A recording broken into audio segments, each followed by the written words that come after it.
Hello.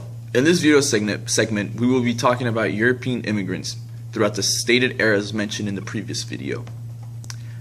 The first influx of European immigrants happened during the Depression between the years of 1870 and 1890. 3.5 million European immigrants came to the United States from a variety of countries such as Great Britain, Ireland, Germany, etc., etc. Although 3.5 million immigrants seems like a lot, the real peak of European immigration to the U.S. happened during the Progressive Era, where a total of 13 million immigrants came. A lot of these countries in Europe were still agriculturally based, so the U.S. Seemed very, very modernized to these immigrants. The U.S. factory owners took advantage of the influx of immigrants and their ignorance to working conditions in the United States and received a lot of factory workers with very low wages and harsh conditions. The immigrants accepted these conditions due to the fact that some of their countries were filled with poverty and illiteracy. They saw the U.S. as a country with economic opportunity due to all the jobs that were offered at the time.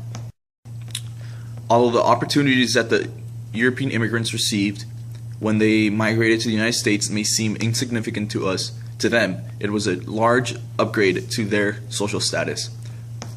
For example, if a European immigrant lived in another country where he had no job and his country was in an economic crisis, moving to the U.S. was one of the best decisions that they have made in their lives, even though the working conditions in the United States were very, very horrible. Concerned with the large number of European immigrants that migrated to the U.S. set up standards in order to keep immigrants out. Some of these standards were being literate in at least one language and not looking like an anarchist or an unwanted. And they also had to pass several medical tests. If said immigrant was to fail these tests, they would be sent back home. Before World War I, German culture was very appreciated in the United States. For example, 25% of American students took German as a second language in schools. After World War I, or during World War I, there was a lot of anger towards Germans, and pro-war organizations used this anger in order to get support for the war.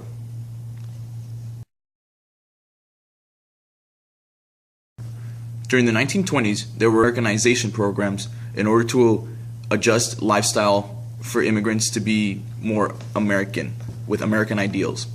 Because Europeans look so much like Americans, they were allowed to participate in these said programs, and the Americanization program leaders thought that the Europeans would be able to adjust to American life much quicker than other immigrants such as Mexicans and Asians. Speaking of which, if you want to learn about Mexican immigrants, click here. If you want to learn about Asian immigrants, click here. If you want to choose a different type of citizen, click up there. Or, if you're done with our video series, click on my face.